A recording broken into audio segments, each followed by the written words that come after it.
Hi everyone, I'm Mr. Tai from School of Life Sciences and Chemical Technology, teaching pharmaceutical science, and you're watching the lecture show.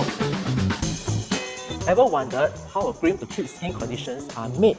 Today, you'll be learning how to make a therapeutic cream through the mixing of oily component and aqueous component.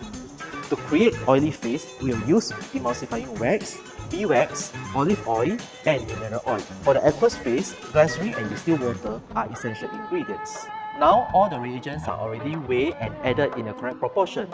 Now, let me show you the wonders of creating a therapeutic cream. Firstly, it's necessary to combine the oily and aqueous components. Heat the oily and aqueous component on a hot plate separately until the temperature reaches about 70 to 80 degrees Celsius. When the ingredients are melted, pour the two components into the porter and pestle at the same time. Triturate thoroughly with the pestle until the white viscous emulsion is formed. Transfer the cream into cream container. Allow the cream to cool and label it. Now that we observe the process of creating a therapeutic cream. But do you wonder how it happens?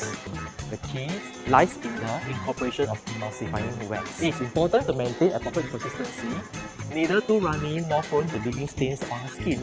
That's it. Stay tuned for the next episode. Bye bye!